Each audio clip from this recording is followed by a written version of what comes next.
Welcome, Valpo fans, to another edition of Valpo All Access. Aaron Levitt here, joined by Valpo women's basketball head coach Mary Evans after the team's 60-58 thrilling victory Friday evening at the Arc. And Coach, first off, good to see you back on the sidelines tonight after missing last weekend's road trip, and congratulations on a really exciting win.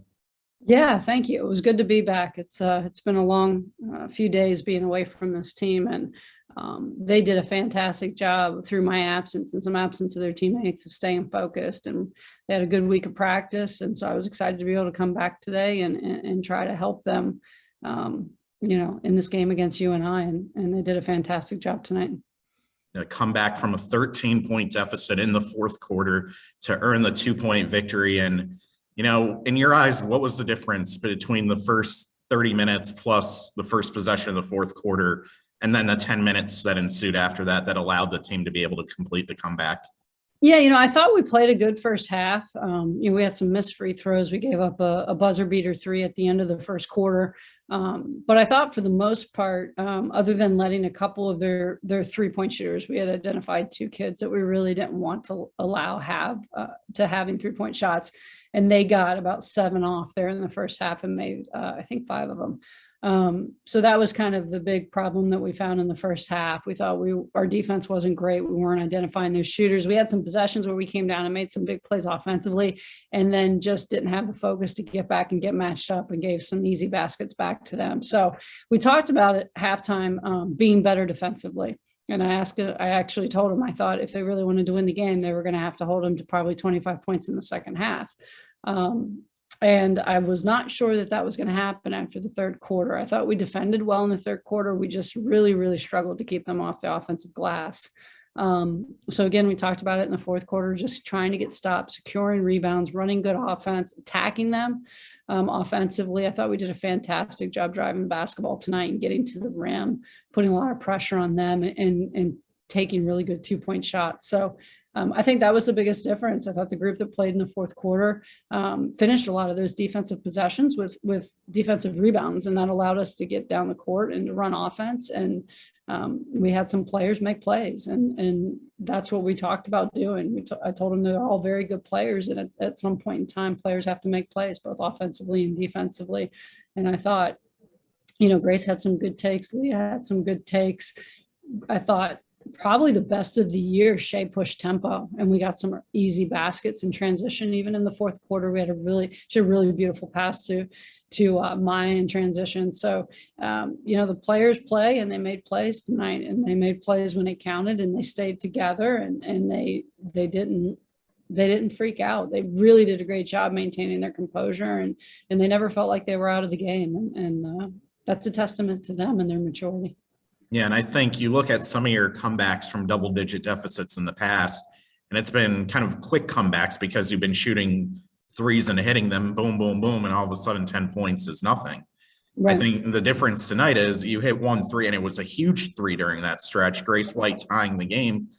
But other than that, there wasn't any 3-point shooting as part of it. It was getting the ball to the rim, and as we talk about, the defense and rebounding, the last 16 possessions of the game, you give up only 5 points, and you don't give up an offensive rebound in the last 6 minutes of the game. And I think those 2 things really go hand in hand for why this was able to happen tonight. I agree completely. And we had some kids come off the bench and just give us fantastic minutes. So I'm really proud. We had 8 players that could play tonight, and every single person that played tonight affected this game in a positive way. And that's exciting to see as a coach. We kind of had our backs against the wall, and everybody stepped up, and that's what you want to see in these situations. And it shows a lot, and it talks very highly to the character of these young women that I have the opportunity to coach. In a game like this, you can look at a myriad of plays and be like, oh, without that, how did things change? And I think back to the final play of the first half, Elise Pitts on the back cut. Shea finds her. She's able to lay it in before the buzzer. And then, Elise comes in that fourth quarter group, and here's someone she's barely seen the floor so far this year. She comes in and is giving you great minutes, superb energy, rebounding the ball. And again, you talk about everyone contributing. Without that kind of contribution from her tonight, you're not coming out of here with the win. Correct. I mean, she was huge for us tonight. I mean, defensively, rebounding. She made some big plays offensively, and that's been what Elise has been for us her whole career. Like, she's like a spark plug that comes off the bench and really infuses our team with energy. And, I think she's still coming back. I think she's still getting back to who she is physically after being out for so long. But man, she looked like the old Elise Pitts tonight, and I'm very proud for her. I wasn't sure she was going to be able to make it. I kept taking some time out to get her blows so that she could catch her breath, but she fought through and she showed a tremendous amount of mental toughness tonight. And I'm excited to see that, because this team is better when she has the ability to get on the floor and give those kind of minutes. And we need that from her right now. And so I hope this will go a long way for her, just feeling back to herself and feeling comfortable and confident on the floor, because man, she was good tonight.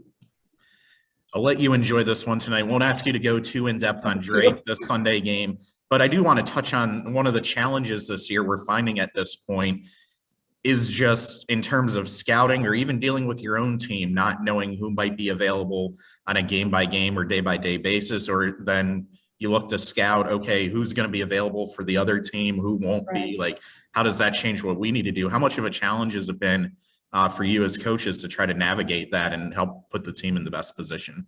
I mean, you never know who's going to play from a night in to night out perspective. Obviously, this is very different with adding, COVID back into the mix. But, for us as a team, we've talked a lot about being a team and playing with the players that we have available and having that next player up mentality. And I think over the course of the last 7 days, between the SIU Missouri State game and tonight, like, the players that have had their opportunities have completely made the most out of them. And I'm happy.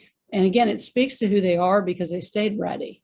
And sometimes when you don't get opportunities to play, it gets really easy to just kind of mope and to sit and to not be prepared. And these young women stayed prepared, and they were ready when their opportunity came. And they're doing a wonderful job with them. And I think in the long run, that's going to make us such a better team as we start getting some players back off of injury and COVID. We're going to know a lot more, and we're going to have a lot more depth. And I said, I'm excited. Everything happens for a reason. You go through things to really prove what your character is. And this group has stayed together, and they've shown a tremendous amount of character through wins and losses. I thought they showed tremendous character last week as well, and in the losses, but I'm very proud of them. They deserve this. And I'm looking forward to enjoying it tonight. I hope they do, and we'll reconvene tomorrow and get ready to try to give a great effort against Drake on Sunday as well. That matchup against the Bulldogs at the Arc at 1 p.m. Sunday afternoon as Valpo looks to complete the weekend sweep of the Iowa schools. Again, congratulations, Coach, and good luck on Sunday. Awesome. Thank you, Aaron.